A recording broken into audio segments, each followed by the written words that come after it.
Good day, everybody. Good day. And what's up? That's what's up. Good day is up. This is the good day. This is the 44th day in our 2021 calendar year. And the 43rd day. Did I say 43rd? 44th? 43rd day in our calendar year. And it's the 43rd lesson in our Course in Miracles. Right on time. Not too fast, not too slow. Right on time. At the speed of love. At the speed of love. At the speed of love. Goodness gracious. I have something that I should have been saying for a while. Shoulda, coulda, woulda. Here I am. I'm saying it right now. And, there's different permutations of the way we read this course. So the word my can be the word your. The word I can be the word he. The word she can be the word me. These are permutations. Often you'll hear me kind of say, like for instance, the lesson for the day is God is my source. I cannot see apart from him. God is your source. See, that's like a permutation. You cannot see apart from him. You could say her too. I'm fine with that. I don't really do that. You can though. So, but actually, hey Brent, what's up, brother? The other permutation I've been saying often is when it says the word God, I've been saying source or creator, and I think that's a great permutation. I don't know if that's the perfect word to use either, but love. Love, do you hear me, love? Love is my source. I cannot see apart from love. Creator is my source. That, for this specific lesson, that kind of is like it's redundant almost. And that's the point actually, is that it is all one. You could call that redundant.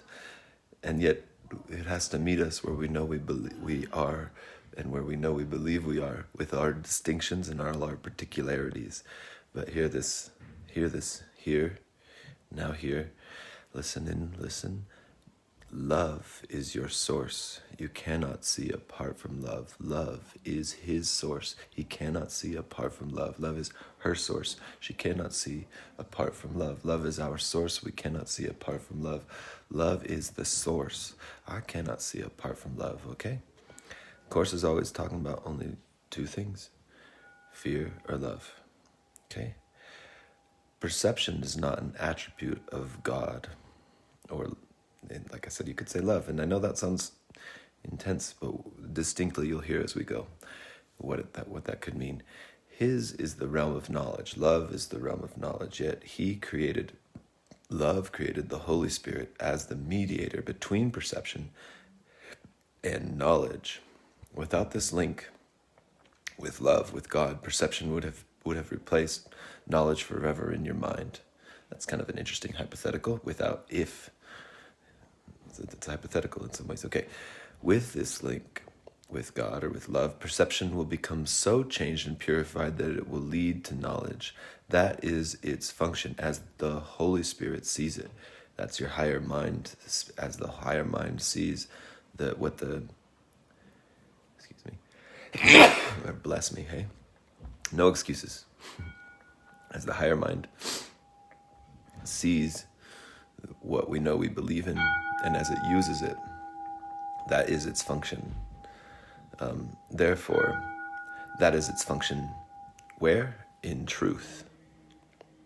Paragraph number 2. In God, you cannot see. In God, you cannot see. Oh, okay, seems contradictory. Perception has no function in God and does not exist. Yet in salvation, which is the undoing of what never was, perception has a mighty purpose. This is perception of form. That's what it's talking about. Made by the Son of God, the shiny Son of God, for an unholy purpose. Made, not created. Made, not created. There's a distinction here. The Course of Miracles makes this distinction here and there distinctly. Creation and making up. Made up or created. The ego makes up. Creator creates. Okay, made by the shiny Son of God for an unholy purpose. That's the tiny mad idea. What if there was something against what is? What if I could be other than what I am? What if something opposed what is? What if I was too much? What if I wasn't enough? That's the unholy purpose. The mind wanted to see what that would look like, and having taken that idea seriously, it must become the means. Or having taken that idea seriously, the mind projected what that would look like, and that's all the mind. That's all we perceive. That's all. That's what this place was made up for. So, but it must become the means for the restoration of His holiness to His awareness, to our awareness. Perception has no meaning, actually, only meaning we give it. Yet does the Holy Spirit give it meaning, actual meaning, or more meaningfully meaning, very close to God's healed perception becomes. Yet does the Holy Spirit give it a meaning very close to God's healed perception, becomes the means by which the shiny Son of God, yourself, forgives his brother and thus forgives himself. Paragraph number 3, you cannot see apart from God because you cannot be apart from love, from your Creator, from your source, from God. Whatever you do in Him. You do in love, because whatever you think with the mind of God, actually, with the mind of love, actually. If vision is real, and it is real to the extent to which it shares the Holy Spirit's purpose, then you cannot see apart from God, from love, from your source, from your center, from your Creator. Paragraph number 4, 3 5-minute practice periods are required for today. One as early and one as late as possible in the day. The third may be undertaken at the most convenient and suitable time that circumstances and readiness permits. By the way, if you need to adjust this, like today, I'm not going to be able to do this first one right away. I'll do my 3 periods. I'm enjoying doing the practices, and the practices they do, like the reading is cool. Listen to this. Listen to the reading. It's so cool. Hey, the stuff what I just said, what I just read. It's great, right? But the practices, sometimes yesterday we did 2 5-minute practices. In the morning, I was like, At night, it was just a totally different experience for me. Anyways, okay. At the beginning of these practice periods, repeat the idea for today to yourself with eyes open. What's the idea for today? God is my source. I cannot see apart from Him. So at the beginning of the practice periods, repeat that idea to yourself with your eyes open. Then glance around you for a short time, applying the idea specifically to what you see. 4 or 5 subjects for this phase of the practice period are sufficient. So only 4 or 5 objects or subjects are sufficient. You might say, for example, God is my source, or love is my source, or whatever word you want to put in there. I cannot see this desk apart from Him, is what it reads here. There's a cup right there. God is my source. I cannot see this cup apart from Him. Love is my source. I cannot see this cup apart from love. Love is my source. I cannot see that picture apart from Him. Love is my source. I cannot see that picture apart from love. Paragraph number 5. Although this part of the exercise period should be relatively short, be sure that you select the subjects for this phase of practice indiscriminately. Doesn't matter size, doesn't matter distance, doesn't matter what it's about. Purposefully, the Course keeps mentioning this stuff. Actually, there's, I think, a deep reason. Well, I'm sure there is, and it could be parsed apart, but maybe another time. Okay, without self-directed inclusion or exclusion, so indiscriminately, these subjects for which these 4 to 5 subjects that we keep our eyes open and say, I cannot see apart from God, or God is my source, I cannot see this apart from Him. Whatever those 4 or 5 are, they should be chosen indiscriminately. And then let whatever relevant thoughts occur to you, okay? For the second and longer phase, close your eyes, repeat today's idea again, and then let whatever relevant thoughts occur to you. Add to the idea in your own personal way. Thoughts such as, I see through the eyes of forgiveness. I see the world as blessed. The world can show me myself. I see my own thoughts, which are like God's.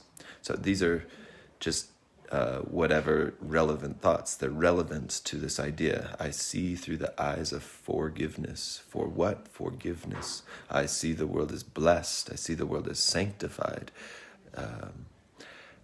The world can show me myself. This is because I'm giving it that meaning that it can. I purposely giving it the meaning of forgiveness, and forgiveness is like clarity or clearing or letting go. And because I could give the world this meaning, it can show me myself clearly. I see my own thoughts, which are like God's. The world can remind me everything I see is blessed by my holiness. That's the practices that we've had in the past already built upon this. Any thought related more or less directly to today's idea is suitable. The thoughts need not bear any obvious relationship to the idea, but they should not be in opposition to it. Makes sense, right? Paragraph number 6. If you find your mind wandering, if you begin to be aware of thoughts which are clearly out of accord with today's idea, or if you seem to be unable to think of anything, open your eyes, repeat the first phase of the exercise period, and then attempt the second phase again. Do not allow any protracted period to occur in which you become preoccupied with irrelevant thoughts. Return to the first phase of the exercises as often as necessary to prevent this. So if you find your mind wandering or thinking thoughts that oppose this thought, then repeat the first part. Look around, say today's idea, look at the objects. You heard what I said already. Okay, paragraph number 7. In applying today's idea in the shorter practice periods, the form may vary according to the circumstances. So these are the shorter practice periods according to the circumstances and situations in which we find ourselves during the day. When you are with someone else, for example, try to remember to tell him silently, God is my source, or as we we saw that we could also say, love is my source. I cannot see you. I can't see whoever I'm with, my brother, my sister, my friend, my lover, my mother, my father. I can't really see you apart from love, apart from my creator, apart from source. If I'm seeing you apart from that, then I'm not really seeing you. This form is equally applicable to strangers as it is to those you think are closer to you. In fact, try not to make distinctions of this kind at all. Try not to say that this person is, I know this person, I don't know that person during this practice periods today. Paragraph number 8. Today's idea should also be applied throughout the day to various situations and events that may occur, particularly to those which seem to distress you in any way. For this purpose, apply the idea in this form. God is my source, or as we said, love is my source. I cannot see this thing that is distressing me apart from him. This is the medicine to clear the distress. Paragraph number 9. If no particular subject presents itself to your awareness at the time, merely repeat the idea in its original form. Try today not to allow any long periods of time to slip by without remembering today's idea, and thus remembering your function. All right. Hey, what's up, Brent? Hey, Troy Abreu. Good day, everybody. Enjoy your practice. God is your source. Love is your source. You cannot see apart from him. Yesterday's was very similar. Vision is his gift. Today's, we got more distinct, and we brought in the idea that we can already, obviously, we can translate the word God to the word creator, the word source, or the word truth. But love is your source. You cannot see apart from love. You can't, if you see something, you're not able to see it unless you bring with it. Hey, love, come look at this with me, and thus heal the distress. All right, everybody, enjoy your practice. Good day.